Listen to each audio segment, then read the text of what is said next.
Hi guys, in the next set of videos, I'm going to try my best to explain this very complex training structure in the UK. I won't be covering everything in a single video, and that's why I've decided to make it as a series of videos because it's very complex and it is going to take time. So I will also use a whiteboard to make things easier for me and for you as well.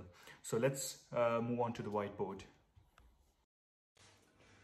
All right, let's talk about two medical students. We have got Sam, who is a British medical student, and we have got Vani, who is an Indian medical student. Now, after completing medical school, that is after completing 4.5 years, Vani becomes an intern, completes this 1 year of internship. Somewhere in some places it is 2 years, depending on your contract, and she becomes eligible to apply for this exam and enter further training. Let's talk about Sam. Sam has to appear for an exam called as SJT, Situational Judgmental Test, after completing his medical school. And after that, he becomes eligible to apply for F1 and F2 training. Okay, so far so good. Now, F1 training is equivalent to this year here in India. The only difference being, Sam cannot quit after F1 year. He has to go on to complete his F2 year, and only then he will become eligible for further training. Now, before we go any further, I need to explain what do we mean by training and non-training. Okay, become familiar with these two terms. Okay, they are going to be frequently used in your journey to UK.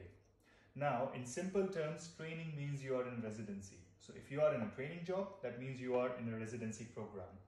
All right, let's talk about non-training. So I will take Vani's example. Vani was our Indian medical student. She has completed her internship, okay, and she has given her NEET PG exam, but unfortunately she did not get a good rank. So she doesn't want to appear for that exam again.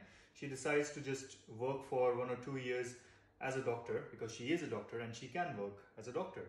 So she decides to take up a job in a local government hospital. Now I want to ask you, what is her role? What is her grade? So she would be called either a JR, junior resident, maybe MO, medical officer, and there are all sorts of fancy terms whichever state you're working in. But that is basically a non-training job in UK. All right, that means you haven't given any further exams. You're just working as maybe a medical officer, as a junior resident. In UK, we call them junior clinical fellow, trust grade doctor, senior house officer, or SHO. I hope that makes things clear. Now, at this point, I'm going to jump towards our journey to UK. So let's say Vani wants to pursue her further training in UK. So what is she going to do? Now, most of you are already familiar with these steps. So the first thing she's going to do, she's going to appear for an exam, either IELTS or OET, to prove her English proficiency. After passing this, she will appear for PLAB 1. After passing PLAB 1, she appears for PLAB 2. After clearing all 3 steps, she becomes eligible for registration with the General Medical Council. And after becoming registered as a doctor in UK, she can finally apply for a job. Again, this job here is a non-training job. It's as good as her job in India, where she was working as a JR or a MO. Okay, she is not in a residency, she is not in a training program. So after all this, she is only in a non-training job. So she's only working as a doctor. Please note, this is a very important point. Okay, let's talk about an alternative scenario, that Vani did get into a medical college after getting a good rank in the NEET PG exam, and let's say she has completed MD in medicine. She has completed the 3-year MD medicine course, and now she wants to come to UK. So what happens?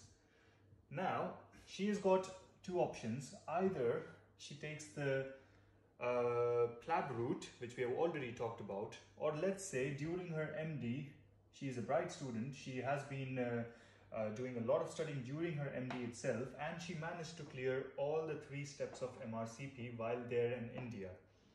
Okay, so that is the other route which is possible for her.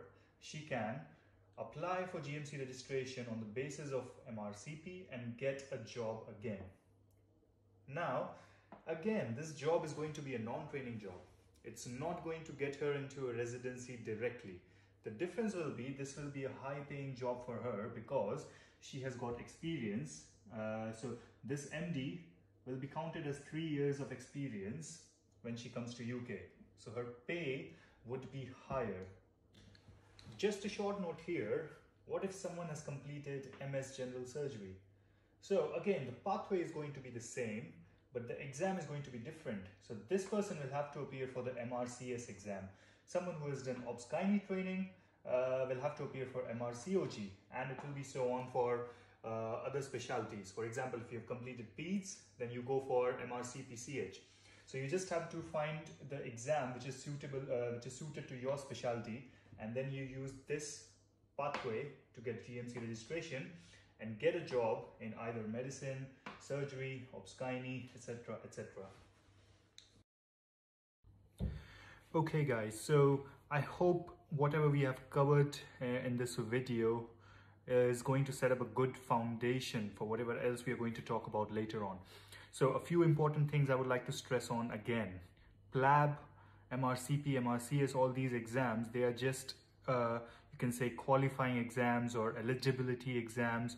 They do not allow you to get into a residency program. They only get you a job in UK. The training programs, most of them, they usually start in August.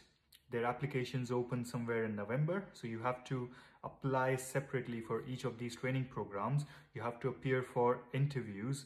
You have to present your portfolios, and only then you get into a training program. Okay, these exams, PLABs and MRCS, MRCP, they only get you a job in UK, which I've already explained.